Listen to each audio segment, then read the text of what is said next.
Good morning, all that populate this awesome platform. Good morning. So today is Friday, June the 19th, 2020. And today it's Friday's Fry Up. Now I created this theme because I am in the belief that you should not worry about what other people eat. Coming from the nutritional world and being a fitness coach, so I marry the two. And with marrying the two, the one that sets them together is the mind. The mind is the one that creates a lot of judgment, especially around the topic of food. And there are going to be many people that eat what you don't. So I created this theme and I called it Friday's Fry Up, because I don't eat fry ups, but I know people do. And as a nutritional coach, I'm not there to change that habit. I'm just there to install new information, new data that just might, help you along your way and change your habits if you find that what you're doing is not working for you.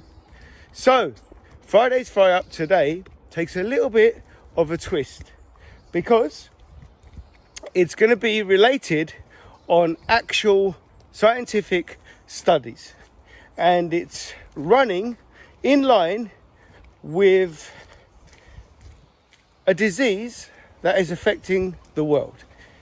So COVID-19. And what does this have to do with Friday's Fry Up? Well, I'm going to give you a list of top 10 foods that you might not be eating, but you might want to be eating because they are now being proven as your food defense system when it comes to COVID-19. COVID-19 is a respiratory disease. So what happens is it gets into your lungs and it collapses the actual elasticity fibers within the lungs, and it formulates blood clots. And that's how your health might be under threat of degrading. And we do not want degrading, we want upgrading. And how do we upgrade our health when it comes to COVID-19 and food? Vitamin K. Vitamin K has got a special property in it, a special protein that can regulate those blood clots. So, in recent studies, very recent studies, there's a particular study that happened quite recently between March and April. I think it was between March the 21st and April the 11th. I could be mistaken on those dates, but it's in between that time. And it was run by the Institute of Cardiovascular Disease, and it was alongside a heart and vascular disease institute research center, and that's in the Netherlands, in Citation. And I put the link to the citation in the comment boxes. And what they did, they took 134 people. They didn't take them, they studied them. They were in hospital, and the ones that they were looking at are the ones that were badly affected with COVID-19. So the ones that went into intensive care and became critical. So they tested the ones that were in critical condition, and unfortunately a few of them died. So out of that 134, every single one of them were found to be vitamin K deficient.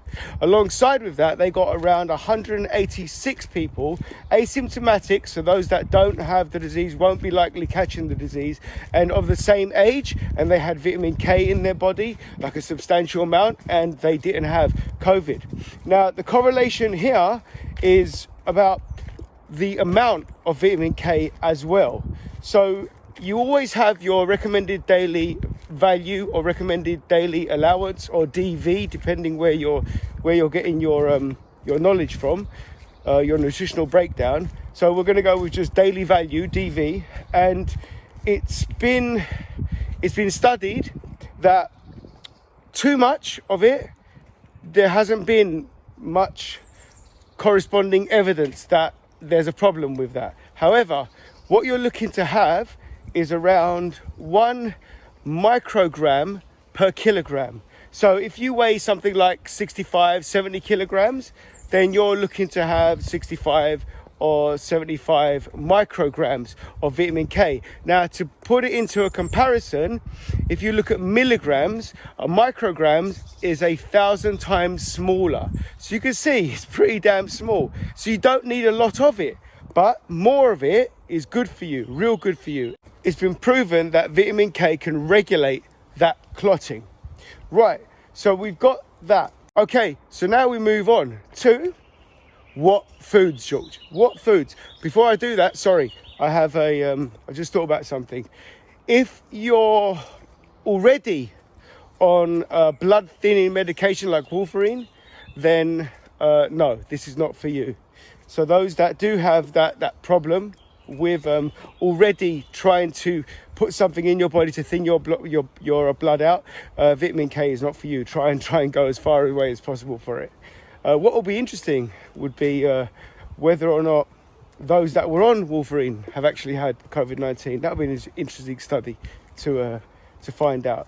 Anyway, however, 10 foods that can help you receive your daily allowance or your DV, your daily value of vitamin K. And we're going to go with the biggest one first. The biggest one first is kale, cooked kale. Now, get ready for it. It's a big percentage of your daily value. One portion of kale gives you 441% of your daily recommended allowance, of your daily value. It's a game changer in the way of preserving yourself for COVID. Then we've got spinach. Spinach is around 121%. So again, it's a big one. Then we've got broccoli. Broccoli is 92%.